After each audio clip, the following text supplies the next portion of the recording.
Bonjour à tous, très heureuse de vous retrouver. En actu, ce n'est plus qu'un vieux souvenir et de vieilles photos des années 1970. Terminé les montagnes de déchets et la décharge publique nyonnaise située à Trélay. Le site s'est refait une beauté et a été reboisé. L'inauguration de la remise en nature avait lieu vendredi dernier. On y revient en images. En plateau, on revient sur cette affaire de la patinoire de Morges avec le journal de Morges notamment et son rédacteur en chef, puisqu'il y a eu du nouveau, notamment lors du dernier conseil communal. On en parle en plateau.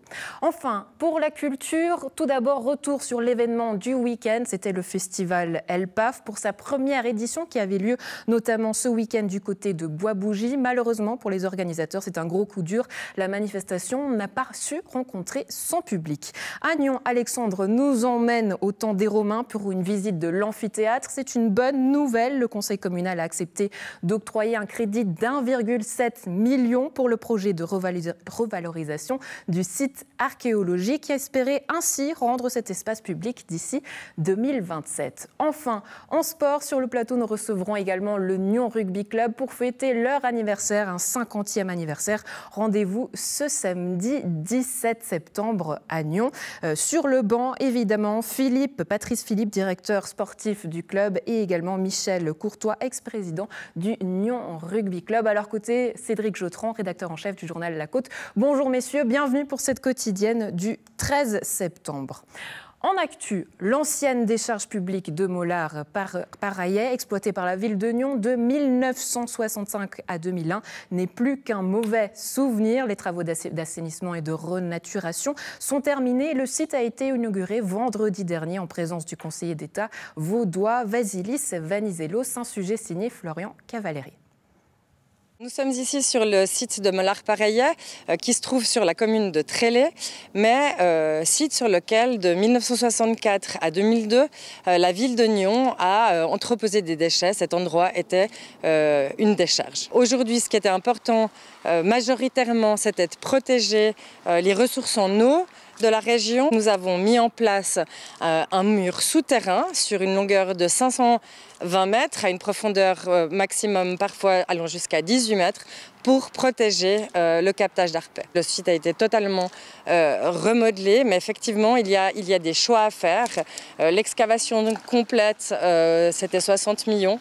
Ce que nous avons entrepris, 4,5 millions. Ici, les premières études datent de 1988. Donc vous voyez, c'est presque 30 ans où on a fait des études dessus.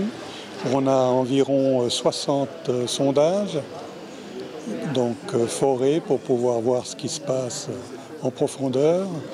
On a une vingtaine de fouilles qu'on a fait dans la corps de la décharge pour voir un petit peu sa composition. Et ensuite, on doit interpoler entre ces connaissances ponctuelles. Oui, je suis content qu'on est arrivé à quelque chose qui fonctionne, c'est ça. C'est un immense plaisir de venir ici. On vient quelque part corriger les erreurs du passé. L'assainissement d'anciennes décharges concerne différentes parties du territoire et le canton va être amené à intervenir sur d'autres parties du territoire pour assainir ces différents sites. C'est une volonté du collège gouvernemental d'agir sur nos modes de production, notamment en matière de construction, en matière de gestion des déchets. Une révision du plan général des déchets est en réflexion. Nous devons non seulement favoriser le recyclage et la réparation et la réutilisation des différents matériaux, mais aussi réfléchir en amont des chaînes pour réduire le nombre de matériaux et les quantités de matériaux que nous utilisons pour nos activités et nos modes de production. À Morges, il pourrait bien y avoir donc de la vraie glace pour la fin de cette saison. Cédric Jotran, bonjour. Vous êtes le rédacteur en chef du journal La Côte. Je vous invite à me rejoindre sur ce plateau. Les conseillers communaux ont adopté pour une solution d'urgence proposée par la municipalité afin de sauver la saison aux eaux minérales et ont ainsi écarté l'idée d'installer une surface synthétique proposée par quelques élus. Bonjour Cédric Jotran. Bonjour. Merci beaucoup d'être avec nous sur ce plateau. Alors c'est un feuilleton qui a beaucoup agité le district, un sujet qui est devenu assez émotionnel. Comment ? Pourquoi? Quelle analyse vous en faites justement? Bon, il est effectivement émotionnel, c'est assez étonnant parce qu'il il n'y a quand même pas des milliers et des milliers de pratiquants de patin hein, ou de hockey, mais en fait les clubs se sont mobilisés immédiatement et ils ont eu un courant de sympathie. Ils ont impressionné aussi quand même les décideurs politiques. Ils ont fait des manifestations dans la rue. Ils sont aussi unis pour défendre cette solution de glace parce que pour eux c'est très simple. Hein, c'est où il y en a et puis ils peuvent continuer leur parcours, où il n'y en a plus. Et c'est un énorme problème parce que la saison reprend maintenant et les enfants par exemple, il faut qu'ils aient un club non pas dans 3 ou 4 mois, il leur faut demain matin. Ouais, alors beaucoup de choses. Pour rappel, l'avenir de la patinoire était en jeu suite à une défaillance technique. Les clubs sportifs de Morges, dont le Star Forward, se sont retrouvés sans glace, orphelins de leur patinoire pour cette saison automne-hiver. Donc la glace était remise en cause. La semaine dernière, les élus ont donc dû régler le sort de cette patinoire. Il y a eu ce fameux conseil communal qui était pas mal agité, de nombreux sportifs qui étaient également présents et qui attendaient les élus. Et finalement, 2 solutions, 2 visions de ce terrain-là, de ce site de la patinoire qui se sont affrontées. C'était lesquelles? Alors, il y en avait 2. Il y en avait une, c'était de dire on bricole, encore une fois de plus. Hein, on met plusieurs centaines de milliers de francs pour avoir un condensateur de froid, une unité qui produit du froid et refaire la glace au plus vite, c'est-à-dire dans quelques semaines. Hein, ou bien alors on peut aller plus vite et mettre de la glace synthétique, une surface synthétique. Et ça, en fait, je pense qu'on est un peu passé à côté du débat parce que cette glace synthétique a pris beaucoup de temps dans les discussions. Et en fait, on s'est rendu compte très très vite que c'était une mauvaise solution, qu'elle ne permettait pas de faire des compétitions. Et on en a beaucoup parlé et on est passé à côté du vrai sujet pour moi qui est qu'est-ce qu'on veut faire de cette patinoire à moyen terme. Oui, mais avant ça, déjà, vous avez dit on bricole, encore une fois. C'est vrai que c'est des termes qui sont souvent revenus dans la presse, des mots assez durs. Une politique sportive de la bricole. Pourquoi? Comment est-ce qu'on justifie ces termes, justement? Alors, parce que comment cette patinoire, elle est là depuis des dizaines d'années. Et puis finalement, on sait, tout le monde sait, enfin, c'est connu, on remet des crédits de temps en temps parce qu'elle a des problèmes. Et puis est arrivée une échéance qui était la candidature de Morges pour accueillir les Jeux Olympiques de la jeunesse, qui ont été un succès gigantesque dans le canton de Vaud. Et Morges, là, a dû renoncer parce que sa patinoire n'était pas aux normes. Et puis la mettre aux normes, justement, coûtait beaucoup d'argent. Et ils ont renoncé à juste titre, je pense, même si c'est pour moi une cicatrice. Et puis, personne n'a dit en même temps, dès le lendemain, on se met au travail pour remettre notre patinoire aux normes. Et là, on se retrouve finalement 2 ans plus tard, 3 ans plus tard, exactement dans la même situation, avec des clubs qui disent rien d'autre que si on n'a pas de glace demain, nos clubs vont disparaître. Et ce n'est pas une menace en l'air, parce qu'évidemment, s'ils ne peuvent pas jouer pendant une année, tous les parents qui ont des enfants, des juniors, les compétiteurs, ils vont aller ailleurs et plus à Morges. Et du coup, si on trouve une solution dans une année, s'il n'y a plus de clubs, ça ne sert à plus grand-chose. Même s'il y a la population et les écoles qui patinent, c'est clair, mais ce n'est quand même pas le noyau. Ouais, beaucoup de personnes reprochent notamment à l'exécutif un manque de proactivité, de ne pas avoir pris les choses en main, puisqu'on sait que voilà, ce condenseur avait déjà montré des signes de faiblesse, notamment en 2021. Il y avait eu aussi des interruptions. Qu'est-ce qu'on peut lui reprocher à cet exécutif réellement? Là, on est bien embêté de lui reprocher quelque chose parce qu'en fait, c'est surtout, elle paye les années où rien ne s'est fait en matière de sport parce que c'est mal vu d'opposer sport et culture. Morges a vraiment... on entend souvent dire que la culture, c'est l'enfant pauvre. On a peut-être idée qu'à Morges, c'est l'inverse, c'est le sport. Oui, et puis il faut arrêter de se voiler la face, vraiment. Et puis, tant mieux, je suis un utilisateur aussi du théâtre. Les infrastructures culturelles à Morges, elles sont de premier plan. Il y avait des dizaines et des dizaines de millions qui ont été mis dans les infrastructures culturelles, et tant mieux. En revanche, pendant ce temps, au niveau du sport, on cherche un peu où est passé cet argent. Morges est une grande ville, c'est une des rares qui n'a pas de terrain synthétique pour le football. Là, la patinoire, elle ne marche pas. Donc c'est clair que c'est plutôt des années d'inaction que paye la nouvelle équipe municipale aujourd'hui, même si certains mondes en font partie, mais les principaux, la nouvelle municipale des sports, elle doit se débattre un peu avec tout ça, ces dossiers qui jouent pas très bien. Et maintenant, il faut agir. Et puis là, c'est un peu embêtant parce qu'évidemment, patinoire égale beaucoup d'énergie à consommer. Et puis aujourd'hui, pile maintenant, l'énergie à consommer, ça tombe mal. Ouais, alors il faut trouver des solutions à court, moyen et long terme. Alors pour l'instant, il y a un crédit qui a été accordé, mais on parle de glace, mais c'est pas forcément gagné d'avance. Non, c'est pas gagné. Et là, je crois que les clubs ont crié victoire immédiatement parce qu'il y a eu ce vote. Ils avaient peur que le vote passe pas. Ils ont gagné largement, pas de problème. Ils ont gagné quoi? Aujourd'hui, il y a toujours pas de glace. Maintenant, il va falloir mettre à l'enquête ces gros compresseurs. Ça ressemble un peu à des porte-à-cabines ou c'est difficile à dire. On verra bien à quoi ça ressemble, mais c'est gros. Donc ça doit être mis à l'enquête. Une mise à l'enquête, c'est plusieurs semaines. Il faut imaginer que les voisins, on sait là-bas, sont quand même très sensibles au bruit. Une seule opposition pourrait reporter l'ouverture de plusieurs semaines et on va se retrouver au printemps. Et au printemps, si ça se trouve, les patinoires seront fermées d'office par le Conseil fédéral s'il y a le blackout. Donc vraiment, c'est plein de problèmes et moi je pense que les clubs, ils ont crié vraiment victoire un peu vite parce que si on se retrouve au février et qu'on n'a toujours pas de glace et toujours pas de projet pour une nouvelle patinoire, eh bien, qu'est-ce qu'on aura gagné? Rien. Alors forcément, tous les regards se sont également tournés du côté de Gland avec cette idée de future patinoire. Terre Sainte aussi, même si on sait que la taille finalement ne va jamais convenir à des clubs comme le Star Forward. Pour revenir à Gland notamment, il y aurait l'idée de construire cette patinoire, mais selon vous, est-ce qu'il faudrait une patinoire régionale et que toute la région s'y mette? Bien sûr. Bien sûr, on voit que dans le canton de Fribourg, encore plus dans le canton de Genève, on a vraiment des grosses infrastructures. Maintenant, faire des kilomètres, alors même si ce n'est pas écologique, c'est quand même pas une affaire. Mais si on pouvait avoir des infrastructures, vous prenez le gymnase, simplement, qui n'a rien à voir, mais le gymnase avec des infrastructures, une piscine, etc., on pourrait le mettre au milieu, je ne sais pas où, à Rolle, ou mais entre Morges-et-Nyon. Et une patinoire, c'est clair, une infrastructure pareille, il faudrait qu'elle soit régionale. Sauf qu'on l'a vu avec le centre aquatique à Morges, qui était vraiment un modèle de coopération régionale pour 65 millions.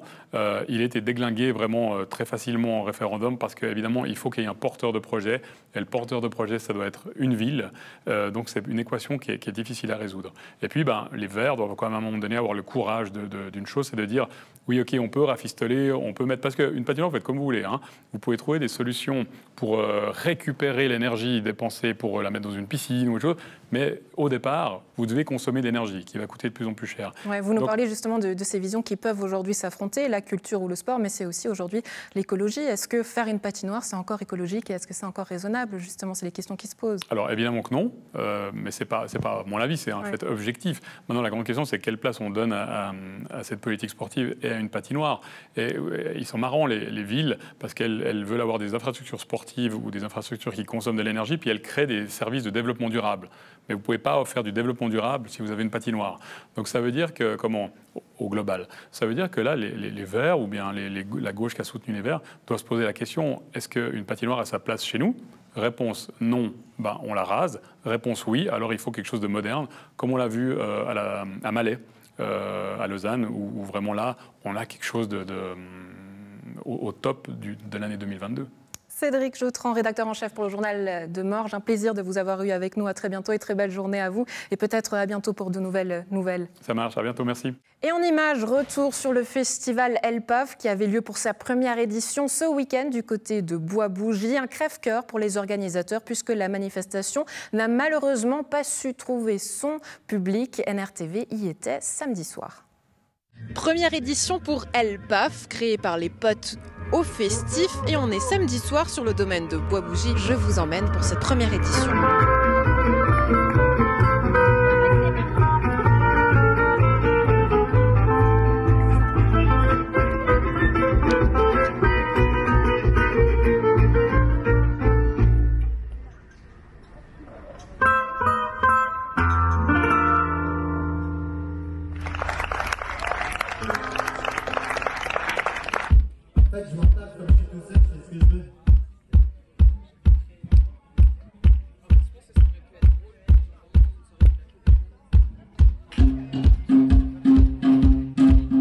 Premier constat, c'est vrai que du monde, il n'y en a pas beaucoup, mais le terrain est super beau ici au domaine de Bois-Bougie. 2 scènes, une première juste ici et une deuxième là. Tout autour, évidemment, des stands avec de la nourriture, mais aussi des ateliers. Comment ça s'est passé un petit peu pour vous, vu que vous étiez là en tant que bénévole, je crois? On travaille à la grande scène, en tant que rodise, ouais. Et ça s'est passé comment pour vous? Super, comme d'hab. De toute façon, on a des bons techniciens, on a des belles prods, donc c'est vraiment sympa. Vraiment sympa. Bien, c'est bien. Il manque un peu de monde, donc on compte sur vous. C'est ce qui manquait, le monde. Mais pourtant, il y avait tout pour réussir, de sacrées belles scènes, de la musique. Pour vous, qu'est-ce que vous retenez? Tout est possible dans la vie, et puis il faut juste se lancer, mais avec un peu plus de com' prochaine fois. Ouais. On a bien bossé, je pense qu'on a fait le taf.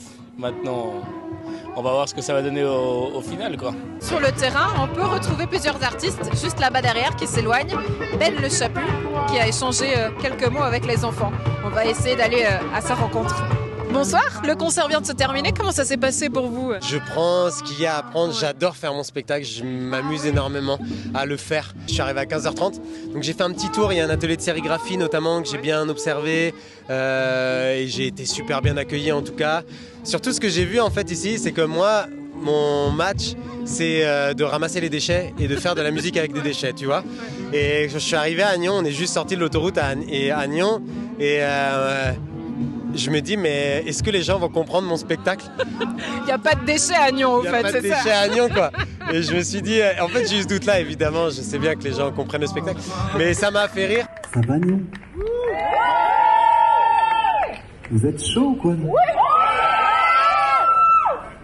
Bon, vous êtes 10, mais vous êtes chaud.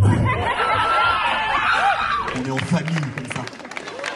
Forcément, on ne les a pas eus au micro, mais les organisateurs sont très déçus. On ressent beaucoup de déception, de la tristesse aussi, que le festival n'ait pas réussi à trouver son public. Sur place, environ peut-être une 50aine de personnes ce soir. Les retours qu'on a, en tout cas des festivaliers, c'est que le terrain est sympa, que le son est bon, mais que malheureusement, bah voilà, il y a peut-être eu un problème de communication. Le public n'était pas au rendez-vous. La grosse tête d'affiche de la soirée, c'est Pierre Cosso. Vous vous souvenez, l'ancien petit ami de Sophie Marceau dans le film de la Boum. Eh bien, c'est sous la pleine lune que le concert vient de commencer. C'est ainsi que va la vie. C'est ainsi que va la vie.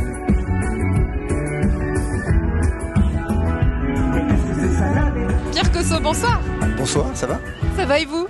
Bah oui, on a vécu un moment magnifique. Ouais, le concert vient de se terminer. Oui. Comment ça s'est passé pour vous? Alors on a été surpris par le nombre de public. C'était vraiment démentiel. Je veux dire, avoir autant de public pour un premier festival, c'était extraordinaire. Vraiment, on a vécu ça avec beaucoup d'émotion. Ouais, bon, on rigole, mais c'est vrai que les organisateurs sont un petit peu déçus. Vous leur dites quoi? Je suis déçu pour eux. Pour nous, ça ne change rien, parce que quand on est artiste, chanteur, et qu'on aime ce qu'on fait, qu'on chante devant 15 personnes ou 15 000 personnes, c'est pas exactement la même chose, mais l'important c'est l'intention. Et quand on a envie de partager des chansons, on le fait avec le cœur. Un petit mot pour Véronique, une des organisatrices et fondatrices du festival. Il paraît, Pierre Cosso, que vous étiez son amoureux. Je sais que nous sommes rencontrés lorsque nous étions, je crois, en seconde ou en troisième. Est-ce que nous avons été amoureux? Je ne sais pas, mais en tout cas, nous avons été de très bons amis. Elle nous a dit que vous embarrassiez très bien, en tout cas, sur notre plateau, Pierre Cosso. Hein. Eh ben, si elle l'a dit, alors je ne peux pas la contredire. Hein.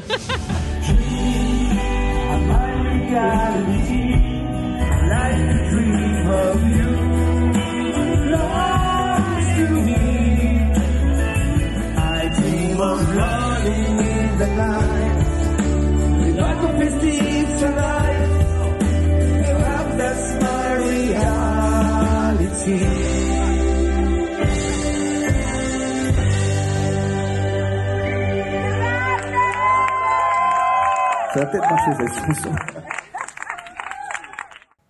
Et du côté de Nyon, le législatif a donné son feu vert au projet de revalorisation de son amphithéâtre. 1,7 million de francs ont été accordés par le conseil communal afin de revaloriser et rénover le monument romain et le rendre accessible au public d'ici 2027. Alexandre Caporal nous emmène pour une petite visite au temps des Romains en compagnie du conservateur du musée romain, Jordan Anastasov. On va voir ce que ça veut dire et surtout ce que c'est un amphithéâtre avec le conservateur du musée romain qui va me faire visiter tout ça. On y va. Voilà, j'y arrive devant cet amphithéâtre et j'ai rejoint Jordan Anastasov. Bonjour. Bonjour. Alors vous serez mon guide pour cet amphithéâtre. On y va? On y va. Allez, c'est parti. Je vous suis.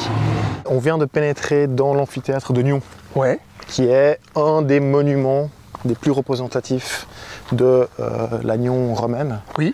C'est par ailleurs un des rares amphithéâtre de Suisse. Il y en a maintenant un certain nombre, on en a 7, 8 peut-être. On pense qu'il a été construit au début du IIe siècle après Jésus-Christ. Il a été découvert en 1996 à Nyon, donc c'est-à-dire qu'il était vraiment enseveli en fait sous terre. Alors il était effectivement enseveli, en tout cas on avait complètement oublié son existence à travers des travaux de construction qu'on est tombé sur ces ruines. Vous êtes archéologue de formation, ça représente un trésor à chercher pour vous? Alors quand on est archéologue, le mot trésor, on essaie de le bannir. Ah d'accord. On ne cherche pas les trésors. C'est les clichés quoi. Voilà, c'est des clichés, mais on est là aussi pour casser les clichés. Qu'est-ce qui va être fait concrètement? Alors concrètement, c'est pas encore, enfin, par rapport à le résultat final, ça va être vraiment tout un travail que les architectes devront mener. Ça sera un lieu ouvert. Oui.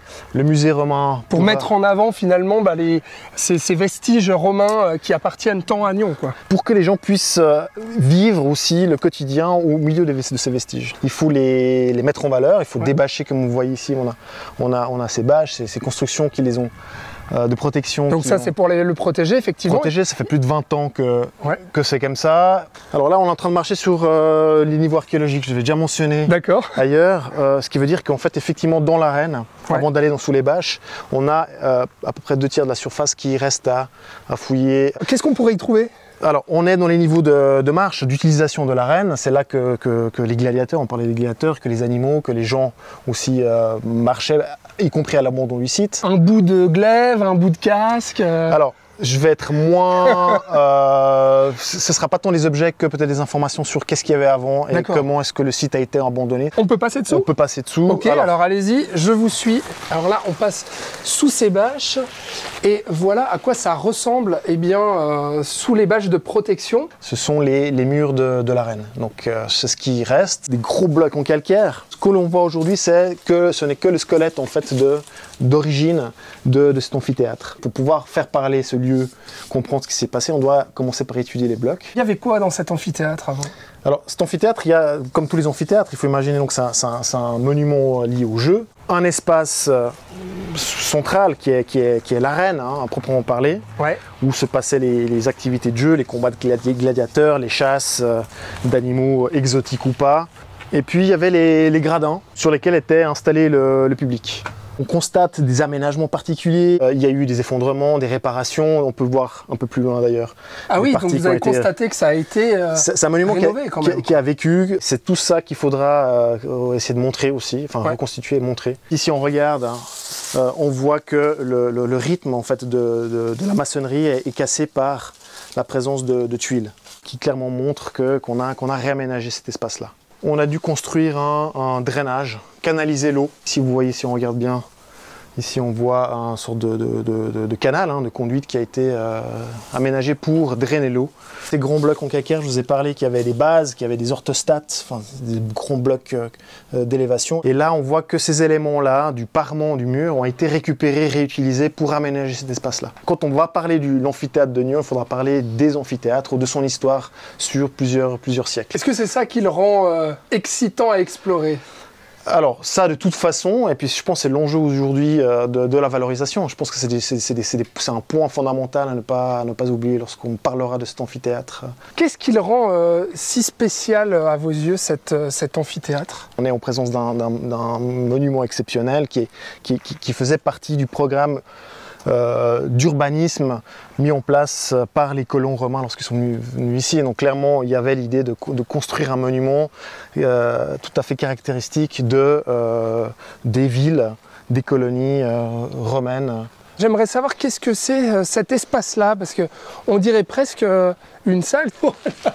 On est effectivement dans une sorte de pièce, de cellule, qui probablement était réservée aux animaux. Il y avait potentiellement des tigres et des lions sous nos pieds. Des ours, des loups. Merci infiniment pour cette visite de cet amphithéâtre. Alors, début des travaux dans 3 ans, 2025, moins de 3 ans, on l'espère. Et puis, ils vont durer combien de temps ? Alors, d'après le programme général, on estime 2 ans ou 3 ans, donc en 2027. On peut s'imaginer dans une inauguration festive, bien sûr. Merci beaucoup et à très bientôt. Merci à vous, au revoir. Et pour terminer, on ouvre une page festive et une page de sport avec le Nyon Rugby Club. Patrice, Philippe, Michel Courtois, je vous en prie, venez me rejoindre sur ce plateau. En fait, vos 50 ans, les 50 ans du club. Dernièrement, vous avez repris la saison, on va également en parler. Et puis, ce samedi à Collovray, vous donnez rendez-vous donc aux Nyonnais et à tout le monde pour cette grande fête. Les Pirates célébreront leur jubilé avec un barbecue géant sous la tente de Rive. Bonjour messieurs, bienvenue sur ce plateau. Avec grand plaisir. Qu'est-ce que c'est 50 ans? Qu'est-ce qu'il représente pour vous, Michel Courtois?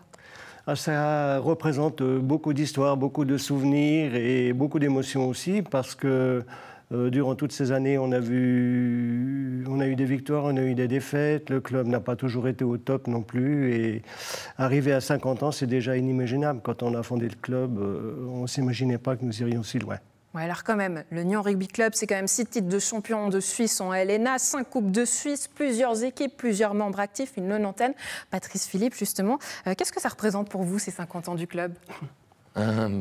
Comme disait Michel, bon, ça permet aussi de mettre en lumière notre club pour ce 50e anniversaire, qu'on communique un petit peu autour de ce club et surtout qu'on se rende compte le travail qui a été fourni depuis toutes ces années, depuis sa création et à aujourd'hui, avec le nombre de licenciés.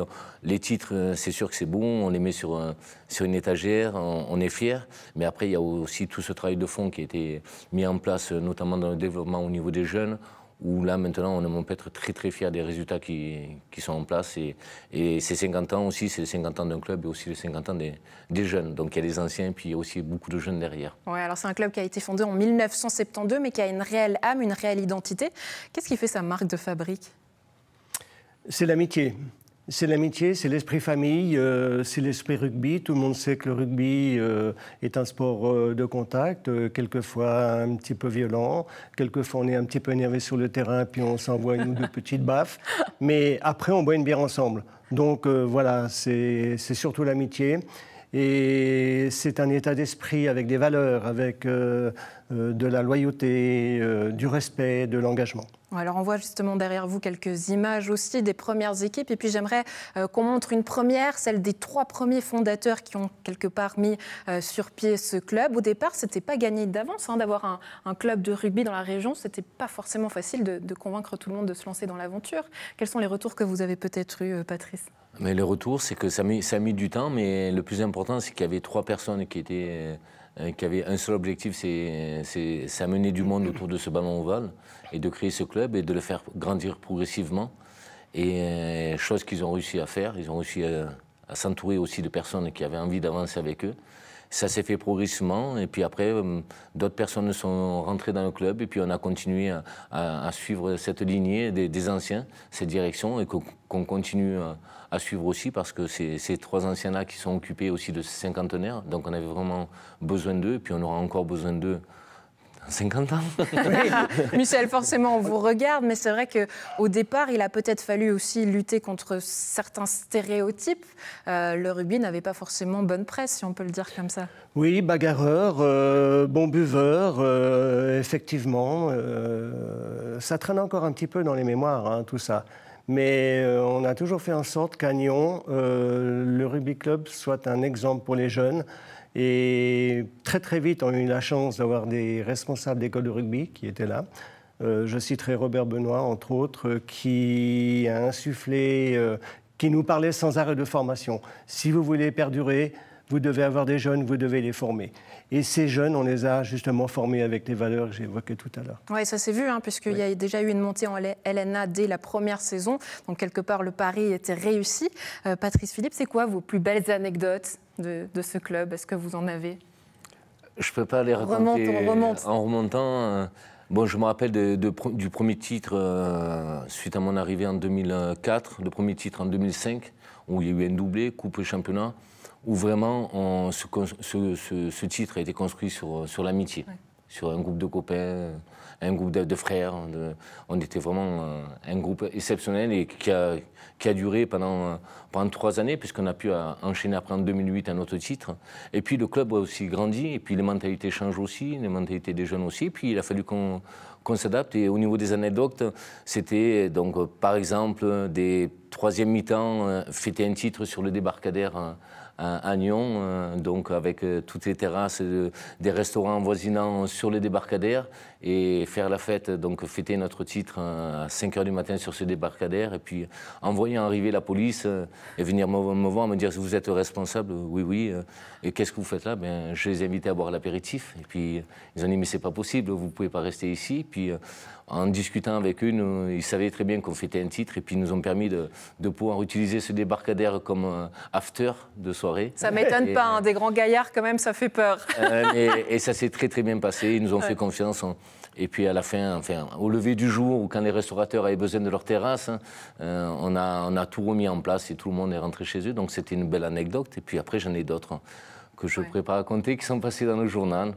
Et, on a aussi quelques images qui sont pas mal à NRTV, certaines même qu'on n'a pas pu montrer parce que ça serait Nu TV, mais j'en dis pas plus. Aïe, ça c'est dans les vestiaires. Michel Courtois, votre plus beau souvenir, c'est lequel?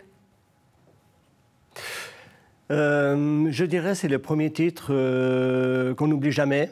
On était parti de rien du tout, nous n'avions pas de terrain, on s'entraînait en bas de la rue d'Italie, les villages de Cran et de Gingin nous accueillaient pour les entraînements. Et la première saison, on a fait tous nos matchs à l'extérieur et on a gagné le titre en Ligue nationale B. Et bien sûr, c'est le premier, il y en a eu d'autres, mais c'est vraiment un bon souvenir. Oui. Patrice Philippe, aujourd'hui, vous avez laissé votre place d'entraîneur de l'équipe 1 pour être directeur sportif du club. Ça change quoi pour vous? Pas grand-chose. Je serai toujours au bord du terrain pour accompagner les coachs. Donc l'objectif, c'est qu'on continue avec ces mêmes valeurs, ce plaisir sur le terrain puis en dehors, qu'on arrive aussi à l'enseigner à ces jeunes qui montent. Donc mon rôle sera d'être présent, de les accompagner, de former aussi des entraîneurs, de trouver aussi des arbitres. Je serai toujours présent avec les coachs de chaque section. On échange beaucoup sur les projets de jeu pour garder cette identité lyonnaise qui est vraiment importante pour moi, et que les repreneurs, enfin les futurs entraîneurs, continuent dans cette lignée, cette identité lyonnaise qui est, Michel parlait tout à l'heure, donc du plaisir, mais le plaisir il vient par le jeu aussi. Ouais, vous avez beaucoup parlé de la formation, de la jeunesse. C'est quoi les objectifs pour cette saison-ci? Pour cette saison, c'est de continuer. On n'a pas d'objectif de résultat sportif. Avec les jeunes et les juniors, on ne veut pas être champion suisse. Nous, notre objectif, c'est dans le développement. Donc dans un premier temps, on veut que le club grandisse encore au niveau des jeunes et puis progressivement, on rentrera dans la compétition. Mais on est là vraiment pour les former, on est dans l'apprentissage. Et commencer trop tôt dans la compétition, ça peut être un frein pour eux dans leur développement. Parce qu'automatiquement, on veut un résultat, on met une stratégie en place, on met des contraintes en place et on enlève un petit peu cette liberté au niveau des jeunes et on ne veut pas trop leur enlever cette liberté. Donc on veut qu'ils aient cette liberté sur le terrain et on leur donne en leur proposant des choix, qu'eux ils prennent des choix dans le jeu et on les accompagne pour qu'ils prennent ces bons choix. La liberté, il y a un peu de folie, c'est peut-être ma touche à moi et mon analyse de ce qui fait aussi la marque de fabrique d'Union Rugby Club. Pour la folie, justement, j'imagine qu'il y en aura aussi ce week-end, ce samedi lors de l'anniversaire. C'est quoi le programme? Alors, il y en aura. En fait, on a fêté les 50 ans tout au long de cette année. Il y a eu plusieurs événements. Mais on termine en beauté sur la cantine de Rive avec un orchestre de la région qui s'appelle Les Blattes. Et on invite tous nos amis, tous nos partenaires, toute la population à venir. C'est entrée gratuite. Donc on refait le même scénario que celui que nous avions fait pour nos 10 ans, où certains anciens s'en rappellent. J'imaginais que vous disiez le même scénario que lors de cette fête arrive. Mais je crois que la tente avait pris feu, non? Ah, carrément. Pas tout à fait, mais on avait invité le Beau Lac de Bâle, on en parle encore. Ouais. Bon, on se réjouit en tout cas de fêter ça avec vous. C'est ce samedi du côté de la tente de Rive. Messieurs, merci beaucoup d'avoir été avec nous et longue vie au club. Joyeux anniversaire. Merci de nous avoir reçus. De la région. À très bientôt. Merci. À la maison, un plaisir d'avoir été en votre compagnie. Bonne suite de programme et à demain.